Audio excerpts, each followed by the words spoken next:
by fire. So, this young man charges into the flaming home to save them. He dashed around the corner of the hall, he hacked at the debris that were in the way, and he looked into the smoke-filled room, turning his head left and right looking for someone, and then he heard crying in the closet. He ran over to see, and he felt the door, and he opened it and saw a woman and a child, wondering whether if they would be saved. Their savior, covered in ash and soot, began to guide them through the house. They were crawling underneath the smoke when they heard a loud booming roar, and the man knew that they must hurry.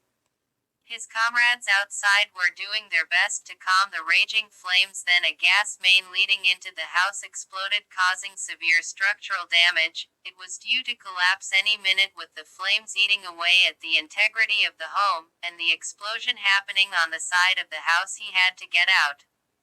He hurried in haste, not wanting to perish, but also wanting to save these people. He waited for them. With the house starting to shake horribly, he ended up scooping up the woman and child in his arms and rushed towards the door of the house.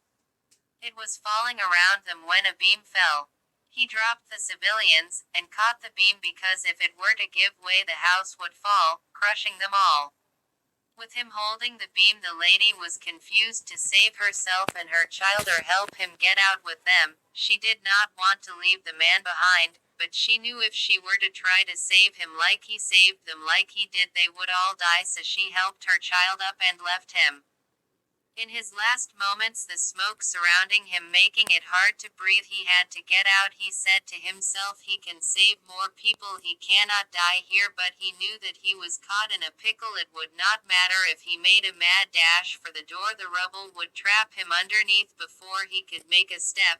He knew the risk when he signed up, that he could very much die, but he did not think about it at the moment. He was thinking of the praise that he would get after every mission from the people he saved, but he knew he was at the end of his rope.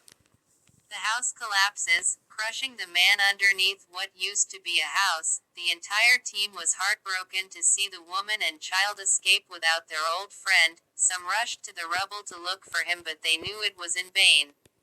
They found his body, and he was rushed to the hospital along with the two that he saved. The woman was regretful that she did not help him, and the child was scared that they would not have a house anymore, and that the man who allowed him to live another day was not going to make it.